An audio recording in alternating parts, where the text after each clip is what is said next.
కట్టడాలు ఆ చారిత్రాత్మక కట్టడాలను మళ్ళా రీజువినేట్ చేస్తూ రెనోవేట్ చేస్తూ బ్యూటిఫై చేస్తూ చేసిన ఎఫర్ట్ గత ప్రభుత్వం వాటిని ఏవిటిని కూడా చూపెట్టకుండా కేవలం ఏఐ ద్వారా నడిపించారు సమిట్ని.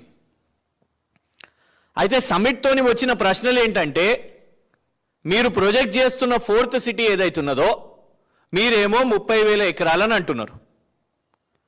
కానీ బీఆర్ఎస్ ప్రభుత్వం ఫార్మా సిటీ కోసం ప్రపంచ స్థాయిలో మ్యానుఫ్యాక్చర్ చేసే ఏదైతే వ్యాక్సిన్స్ కానివ్వండి మెడిసిన్స్ కానివ్వండి ఇవన్నీ కూడా మనం ఇక్కడ ఒక హబ్గా ఒక వ్యాక్సిన్ క్యాపిటల్ ఇక్కడ ఉండాలి, ఎలాగైతే డిఫెన్స్ కారిడార్ కోసం ప్రయత్నం చేసినామో, ఎలాగైతే మొబిలిటీ క్యాపిటల్ హైదరాబాద్లో కావాలని ఈవీ కంపెనీస్ని ఇక్కడ ఆహ్వానించినామో అలాగే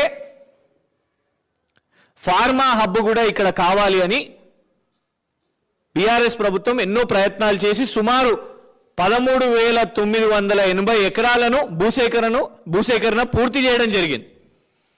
దాన్ని అప్పుడు వీళ్ళు ఏం చేసిర్రు, అడుగడుగున ఫార్మా సిటీని రద్దు చేస్తాం. ఇవాళ మంత్రులుగా ఉన్న కోమటిరెడ్డి వెంకటరెడ్డి గారు, అక్కడ ఎమ్మెల్యేగా ఉన్న మల్రెడ్డి రంగారెడ్డి గారు, ఇగోండి కాంగ్రెస్ గెలిస్తే ఫార్మా సిటీ రద్దు, న్యూస్ పేపర్లు వచ్చినాయి ఇవన్నీ. ఫార్మా సిటీపై కేంద్రంతో మాట్లాడతా దాన్ని మళ్ళా పునరాలోచన చేసుకొని క్యాన్సిల్ చేసుకోవాలని, ఎందుకంటే పర్మిషన్స్ అన్నీ కూడా వచ్చేసినాయి. అయితే ఇనిషియల్గా వీళ్ళ ప్రభుత్వం వచ్చినప్పుడు ప్రభుత్వం వచ్చిందే అబద్ధాలు చెప్పి అవన్నీ కూడా మోసాలు చేసి గ్యారంటీలు హామీలు డిక్లరేషన్లు ఇవన్నీ చెప్పారు, ఫార్మా సిటీ రద్దని చెప్పారు. తర్వాత కోర్టు ముంగట వచ్చింది ఈ అంశం. కానీ కోర్టు దగ్గర అబద్ధం చెప్పలేరు కదా, లేదు మేము ఫార్మా సిటీ రద్దు చేయట్లేదు క్లస్టర్స్ తీసుకొని వస్తాము అని చెప్పారు. ఫార్మా సిటీ రద్దు చేయనప్పుడు మరి ఈ భూములను నంబర్ 1 మీరు ఫార్మా సిటీకి ఉపయోగించాలి, లేదంటే మళ్ళా తిరిగి రైతులకన్నా ఇవ్వాలి. కానీ మీరేం చేస్తున్నారు, ఫ్యూచర్ సిటీ పేరు మీద ఫార్మా సిటీ, అక్కడ ఫార్మా సిటీని నిర్మాణం చేయాలి కానీ రియల్ ఎస్టేట్ అక్కడనే. మీరు అంటున్న హెచ్ఐఎల్టీపీలో కాలుష్యం అని చెప్తున్న ఈ హైదరాబాద్ నగరంలో ఉన్న చెర్లపల్లి, మౌలాలి, నాచారం, జీడిమెట్ల ఇట్లా ఎన్నో కూడా 22 ఐడెంటిఫై చేశారు మీరే.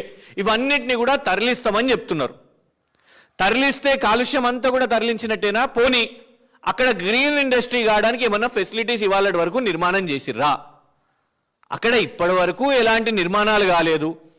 ఇండస్ట్రీలు అక్కడికే వస్తాయంట, స్కిల్ యూనివర్సిటీస్ అక్కడికే వస్తాయంట, స్పోర్ట్స్ యూనివర్సిటీస్ అక్కడికే వస్తాయంట, స్టేడియంలు అక్కడికే వస్తాయంట, వాంతారా జూ పార్క్ అక్కడికి